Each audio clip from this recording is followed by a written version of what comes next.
ईश्वराचे स्वरूप. ईश्वर कोण आहे? ज्याच्यापासून हे विश्व जन्म पावते, ज्याच्यात ते अवस्थित असते आणि ज्याच्यामध्ये लय पावते, तोच ईश्वर आहे. तो अनंत, शुद्ध, नित्य मुक्त, सर्वशक्तिमान, सर्वज्ञ, परम करुणामय व गुरूंचाही गुरु आहे. आणि ह्या साऱ्यांपेक्षा म्हणजे स ईश्वरः अनिर्वचनीय प्रेम स्वरूपा म्हणजेच अवर्णनीय प्रेम. हे सगळे अर्थातच सगुण ईश्वराचे वर्णन झाले. मग काय ईश्वर दोन आहेत? नेती नेती करून जाऊन ज्ञानीजन ज्या सतचित आनंद स्वरूप ब्रह्माचा लाभ करून घेतात, ते ब्रह्म निराळे आणि भक्तगणांचा प्रेमस्वरूप भगवान निराळा असे काय म्हणायला हवे का? मुळीच नाही. ज्ञान्यांचे सतचित आनंद स्वरूप ब्रह्मच भक्तांचा प्रेममय भगवान आहे. ईश्वर सगुण आणि निर्गुण दोन्ही आहे. आपण हे अगदी पक्के जाणून असावयास हवे की भक्त ज्याची उपासना करण्यात रममान असतात, तो सगुण ईश्वर ज्ञान्यांच्या जाणण्यायोग्य परब्रह्माहून मुळीच अलग किंवा निराळा नाही. आहे केवळ ते एकमेव अद्वितीय ब्रह्मच. तथापि ब्रह्माचे निर्गुण स्वरूप अतिशयच सूक्ष्म असल्याकारणाने ते प्रेमाचा किंवा उपासनेचा विषय होऊ शकत नाही. म्हणून भक्तगण त्याच परब्रह्माच्या सगुण स्वरूपाची उपासना करण्यात आनंद मानित असतात. आणि परब्रह्माचे सगुण स्वरूप म्हणजेच भक्तांचा सर्वज्ञ ईश्वर. एक दृष्टांत देऊन हे अधिक स्पष्ट करता येईल. कल्पना करा की ब्रह्म हे मृत्तिका म्हणजे माती असून तिच्यापासून नाना तऱ्हेच्या वस्तू निर्माण झाल्या आहेत. आता माती ह्या दृष्टीने त्या सर्व वस्तू एकच आहेत खऱ्या, परंतु त्या वस्तूंना त्यांच्या त्यांच्या रूपांनी किंवा आकारांनी एकमेकांपासून वेगळे केले आहे. उत्पन्न होण्यापूर्वी त्या सर्व वस्तू मूल मातीत अव्यक्त रूपाने होत्या. माती ह्या दृष्टीने त्यांच्याकडे बघितल्यास त्या अर्थात एकच आहेत, परंतु स्वतःचा एक विशिष्ट आकार आल्यावर आणि तो आकार टिकेपर्यंत त्या एकमेकींपासून अलग आणि वेगवेगळ्या असणारच. उंदीर आणि हत्ती दोन्ही मातीचेच, पण तरीही दोघात वेगळे पण राहणारच. मातीचा उंदीर कधी मातीचा हत्ती होऊ शकत नाही. दोघात भेद राहणारच, कारण विशिष्ट रूप प्राप्त झाल्यानंतर त्या रूपामुळेच त्यांना स्वतःचे वेगळे अस्तित्व प्राप्त होत असते. रूप म्हणजेच तर वेगळेपणा. रूपरहित माती या दृष्टीने ते केव्हाही अभिन्न किंवा एकच आहेत. ईश्वर हे त्या निर्गुण ब्रह्माचे सर्वात श्रेष्ठ रूप आहे. दुसऱ्या शब्दात सांगायचे झाले तर ईश्वर ही मानवी मनाच्या द्वारा होऊ शकणारी निर्गुण ब्रह्माची किंवा त्या अंतिम तत्वाची सर्वोच्च धारणा आहे. सृष्टी अनादी आणि अनंत आहे, तसाच ईश्वरही अनादी आणि अनंत आहे. असो, आपल्या वेदांत सूत्राच्या 4थ्या अध्यायातील 4थ्या पादात मुक्तिलाभानंतर मुक्त पुरुषाला जी एक प्रकारची अनंत शक्ती आणि अनंत ज्ञान प्राप्त होते, त्यांचे वर्णन करून व्यासदेव नंतरच्या एका सूत्रात असे विधान करतात की कोणालाही सृष्टी, स्थिती व प्रलय यांची शक्ती मात्र लाभत नसते, कारण ती शक्ती केवळ ईश्वराचीच आहे. प्रस्तुत सूत्राचे विवरण करताना द्वैतवादी भाष्यकारांना हे दाखवून देणे अगदी सोपे आहे की परतंत्र जीवाला ईश्वराची अनंत शक्ती आणि संपूर्ण स्वातंत्र्य कधीही लाभणे शक्य नाही. कट्टरद्वैती भाष्यकार श्री मध्वाचार्य यांनी वराह पुराणातून एक श्लोक उद्धृत करून आपल्या नेहमीच्या संक्षिप्त पद्धतीने या सूत्रावर भाष्य केले आहे. प्रस्तुत सूत्राचे विशदीकरण करताना भाष्यकार रामानुजाचार्य म्हणतात, शंका अशी उद्भवते की केवळ ईश्वराच्याच ठिकाणी असणारी सृष्टी, स्थिती, प्रलयाची शक्ती म्हणजेच सार्वभौमत्व हे देखील मुक्त पुरुषांना लाभते का? की ते त्यांना लाभत नसून केवळ ईश्वराचा सतत साक्षात्कार होत असणे एवढेच त्याचे ऐश्वर्य आहे. यावर कोणी म्हणतील की मुक्तात्म्यांना जगताचे नियंत्रण लाभते असे म्हणणेच योग्य आहे. कारण मुक्तात्मा परमेश्वराशी पूर्णतया एकत्व पावतो आणि त्याच्या सर्व इच्छा पूर्ण होतात, असे शास्त्रवचन आहे. आता केवळ परमेश्वराच्याच ठायी वसणारी जगन्नियंतृत्वाची शक्ती मुक्तात्म्याला प्राप्त झाल्याखेरीज त्या दोघात संपूर्ण एकत्व होणे कसे शक्य आहे आणि त्यांच्या समस्त इच्छा पूर्ण होणे तरी कसे संभवते? पण शास्त्र तर असंदिग्धपणे म्हणत आहे की त्या दोघात संपूर्ण एकत्व निर्माण होते आणि त्या मुक्तात्म्यांच्या सर्व इच्छा परिपूर्ण होतात. म्हणून मुक्तात्म्याला जगनियंतृत्वाचा लाभ होतो असे मानणे भाग आहे. पूर्व पक्षाच्या त्या म्हणण्याला आमचे उत्तर असे की मुक्तात्म्याला जगनियंतृत्व खेरीज करूनच इतर सर्व शक्तींचा लाभ होत असतो. जगताचे नियंतृत्व म्हणजे जगतामधील समस्त चलाचल रूपांचे, अस्तित्वाचे आणि प्रवृत्तींचे नियंत्रण करणे होय. मुक्तात्म्यांच्या चित्तावरील अज्ञानाची सगळी पुटे धुवून नाहीशी झालेली असतात आणि त्यामुळे त्यांना परब्रह्माचा सतत साक्षात अनुभव येत असतो. हे केवढे तरी ऐश्वर्य त्यांना लाभत असते, पण जगनियंतृत्व शक्तीचे ऐश्वर्य मात्र त्यांना कधीही लाभत नाही. शास्त्रवचनांवरून हे सिद्ध होते. अखिल जगताचे नियंतृत्व हा केवळ परब्रह्माचाच गुणधर्म आहे असे शास्त्रात स्पष्टपणे सांगितले आहे. उदाहरण म्हणून हेच शास्त्रवचन बघा. ज्यापासून सारे काही जन्मते, स्थितिकाली ज्यातच वसते आणि लोपताना ज्यात विरते, तेच ब्रह्म आहे, ते तू जाण. जगनियंतृत्व जर परब्रह्माप्रमाणेच मुक्तांचा देखील गुणधर्म असेल तर मग आत्ताच वर उद्धृत केलेले शास्त्रवचन ब्रह्माची व्याख्या होऊ शकणार नाही.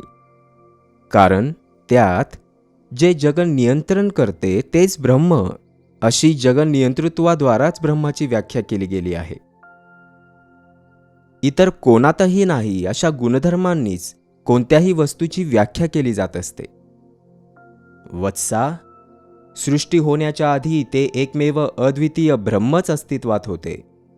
आपण बहुरूपांनी जन्मावे अशी त्याला इच्छा झाली, म्हणून त्याने तेज उत्पन्न केले. आधी केवळ एकटे ब्रह्मच होते, ते अनेक रूपात परिणत झाले. त्याने क्षत्र नामक एक सुंदर रूप निर्मिले.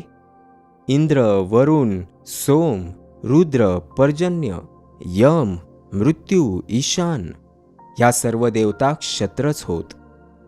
आधी केवळ आत्माच विद्यमान होता. क्रियाशील असे आणखी काहीच नव्हते. विश्वाचे सृजन करावे अशी त्याला इच्छा झाली. त्याने मग हे नाना लोक निर्माण केले.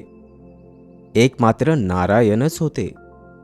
ब्रह्मा, ईशान, द्यावा, पृथ्वी, नक्षत्र, तारे, जल, अग्नी, सोम, सूर्य हे कोणीच नव्हते.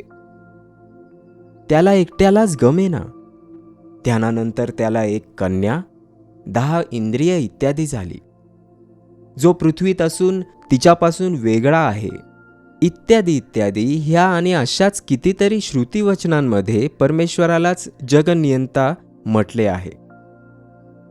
आणि जगनियंत्रणाचा ह्या व अशा संदर्भात मुक्तपुरुषांचा कुठे एकाही मंत्रात उल्लेख नाही की ज्यावरून जगनियंत्रण हा मुक्ताचाही गुणधर्म आहे असे म्हणता येईल.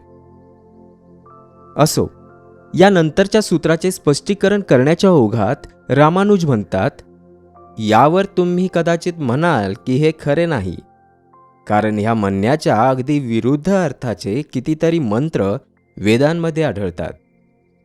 परंतु तुमच्या या म्हणण्याला आमचे उत्तर असे की तुम्ही म्हणता त्या वेदमंत्रांमध्ये ज्या मुक्तात्म्यांच्या ऐश्वर्याचे वर्णन आहे ते मुक्तात्मे म्हणजे खरे खरे ब्रह्मज्ञ मुक्तात्मे नव्हे. देवलोकातील सिद्धी लाभलेल्या गौण मुक्तात्म्यांच्याच ऐश्वर्याचे त्यात वर्णन केले गेले आहे. शंकेचे हे आपले कसे तरी समाधान करणे झाले. रामानुज विश्वांतर्गत समस्त वस्तूंची म्हणजेच समष्टीची एकता मानित असले तरी त्या समष्टीतील घटकांमध्ये परस्पर नित्य भेद विद्यमान आहे असे त्यांचे मत आहे. म्हणजे वस्तुतः रामानुजही द्वैतवादीच होते आणि म्हणूनच जीवात्मा आणि सगुण ईश्वर यामध्ये स्पष्ट भेद राखणे रामानुजांना जड गेले नाही. आता आपण अद्वैत मताचे थोर प्रतिनिधी याविषयी काय म्हणतात हे समजून घेण्याचा प्रयत्न करू. आपल्याला आढळून येईल की अद्वैत दर्शन हे द्वैतप्रिय व्यक्तींच्या समस्त आशा आकांक्षाही सांभाळीत आहे आणि त्याचबरोबर मानवी जीवनाचा सर्वोच्च आदर्शही न डावलताच स्वतःचा सिद्धांत प्रतिपादित आहे. मुक्तिलाभानंतरही जे आपले व्यक्तित्व कायम ठेवू इच्छितात, भगवंतापासून पृथक राहू इच्छितात, त्यांची ही इच्छा पूर्ण होऊन सगुण भक्तीचा सोहळा उपभोगण्याची त्यांची आसही पुरी होण्यास या अद्वैत दर्शनात भरपूर वाव आहे. अशा व्यक्तीसंबंधीच भागवतात म्हटले आहे, हे राजन, त्या कल्याण निदान हरीचा महिमाच असा आहे की आत्म्याव्यतिरिक्त जे अन्यत्र कोठेही रममान होत नाहीत, ज्यांची समस्त बंधने गळून पडली आहेत, असे मुनीवरही श्रीहरीवर भाळून जाऊन त्यावर निव्वळ प्रेमासाठीच प्रेम करीत असतात. सांख्यशास्त्रात ह्या अशांनाच प्रकृतिलीन व्यक्ती म्हटले आहे.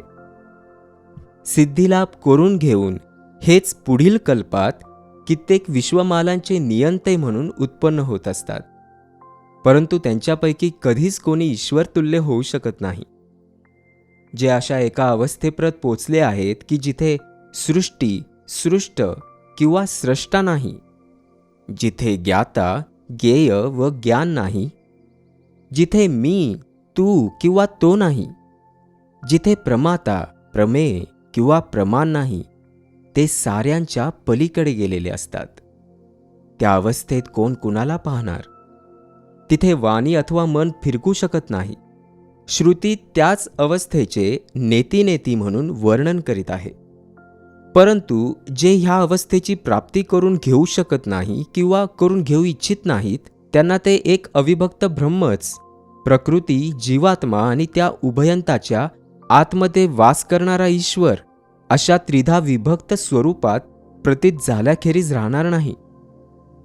बघा ना, प्रल्हादाला ज्यावेळी स्वतःचा विसर पडला त्यावेळी त्याला जगत किंवा जगतकारण ईश्वर यांपैकी कशाचीच प्रतीती होईनाशी झाली. त्यावेळी सर्व काही नामरूपांनी न विभागलेल्या एकरस अनंत स्वरूपातच त्याच्या प्रत्ययास येत होते. परंतु त्याचे मी प्रल्हाद असे भान होताच जगत आणि अशेष गुणांचा जगदीश्वर या दोन्हींची त्याला प्रतीती होऊ लागली. महाभाग्यशाली वज्रवधूंचेही असेच. जोवर त्यांचे मी पण निघून गेले होते, आम्ही गोपी अशा वेगळ्या अस्तित्वाची जाणीव लोपलेली होती, तोवर त्या कृष्णच होऊन गेल्या होत्या. परंतु श्रीकृष्ण आपला वल्लभ, आपले आराध्य दैवत अशी भेदभावना त्यांच्या चित्तात उद्भवता क्षणीच त्या फिरून गोपी बनल्या. मुखमंडलावर मंदस्थित विसलत आहे, पीत वसन परिधान केलेले आहे, वक्षस्थली सुमनमाला रुळत आहे आणि रूप तर असे की ते पाहून प्रत्यक्ष मदनानेही लाजून मान खाली घालावी. असे नंदनंदन भगवान श्रीकृष्ण त्यांच्या समोर प्रकट झाले. असो, तर आता आपण आपल्या आचार्य श्री शंकरांकडे वळूया. श्रीमद शंकराचार्य म्हणतात, जे सगुण ब्रह्माची उपासना करून त्याद्वारा परमेश्वराशी एकरूप होतात, परंतु त्या एकरूपतेमध्येही ज्यांचे पृथक व्यक्तित्व टिकून असते, अशांचे ऐश्वर्य समर्याद असते की अमर्याद, असा प्रश्न उद्भवतो. पूर्वपक्षीयांच्या मते त्यांच्या ऐश्वर्याला कोणतीच मर्यादा नसते, ते अमर्याद असतात.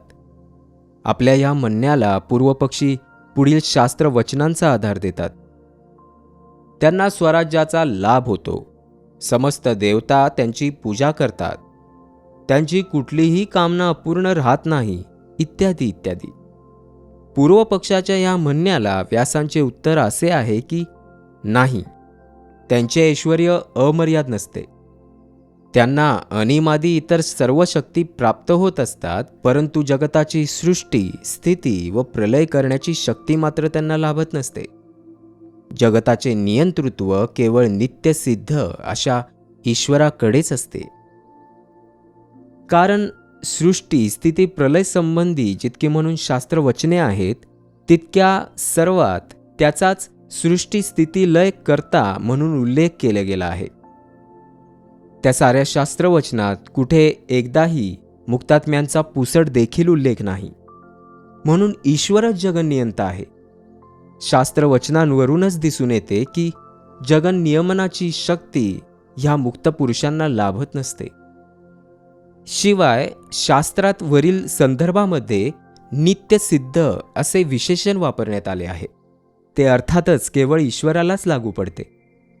शास्त्र आणखी असेही म्हणते की ह्या मुक्तात्म्यांना ज्या अनिमादी शक्तींची प्राप्ती होत असते तीही ईश्वराच्या अनुसंधानाचे आणि उपासनेचेच फळ आहे. म्हणून निष्कर्ष असा की मुक्तात्म्यांना जगताच्या नियंतृत्वामध्ये मुळी स्थान नाही. परत ह्या मुक्तात्म्यांपैकी प्रत्येकाला त्याचे स्वतंत्र मन असल्यामुळे त्यांच्या इच्छाही अर्थातच एकमेकांपासून निराळ्या असणार. त्यामुळे एकाला सृष्टीची इच्छा झाली तर दुसऱ्याला त्याचवेळी प्रलयाची इच्छा होणेही शक्य आहे. हा गोंधळ टाळावयाचा फक्त एकच उपाय आहे. तो म्हणजे इतर सर्वांच्या इच्छा एका महान इच्छेच्या अधीन मानणे. या साऱ्यावरून हे सिद्ध होते की मुक्तात्म्यांच्या इच्छा त्या परमपुरुष परमेश्वराच्या इच्छेच्या अधीन असतात. असो, तर एकूण काय की भक्ती आपल्याला परब्रह्माच्या सगुण स्वरूपाचीच करता येणे शक्य आहे. अव्यक्ताही गतिर्दुःखम देहवदभिरवाप्यते.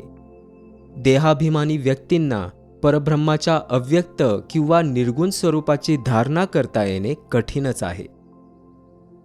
भक्ती आणि तुमच्या आमच्या स्वभावाची जडण या दोघात अगदी नैसर्गिक आणि सहज सुंदर मेळ असतो. आपल्या मनोधर्माशी भक्ती निसर्गतः जुळती असते. हे अर्थातच खरे आहे की तुम्ही आम्ही ब्रह्माची जी म्हणून धारणा करू ती मानवी धर्मयुक्तच असणार. परंतु हे आपल्याला ज्ञात असलेल्या सर्वच वस्तूंच्या बाबतीत देखील तितकेच खरे नाही का? जगात आजवर उदयास आलेल्या मानसशास्त्रज्ञांमध्ये सर्वात श्रेष्ठ अशा महर्षी कपिलांनी कित्येक शतकांपूर्वी सप्रमाण सिद्ध केले आहे की बाहेरील किंवा आतील सर्वच वस्तूंच्या आपल्या प्रत्ययांमध्ये आणि धारणांमध्ये मानवी बोध ह्युमन कॉन्शियसनेस हा एक अंगभूत घटक असतो. आपल्या देहापासून आरंभ करून तो थेट ईश्वरापर्यंतच्या समस्त वस्तूंचा विचार करून बघितल्यास आढळून येईल की आपल्याला प्रत्ययास येणारी प्रत्येक वस्तू म्हणजे आपला बोध आणि ती वस्तू यांचे मिश्रण आहे. मग ती वस्तू कोणतीही असो. आणि ह्या असल्या अपरिहार्य मिश्रणालाच आपण सर्वसाधारणपणे सत्य असे म्हणत असतो. खरंच आज काय किंवा पुढे काय मानवी मनाला ज्ञात होऊ शकणारे सत्य केव्हाही ह्याच स्वरूपाचे असणार.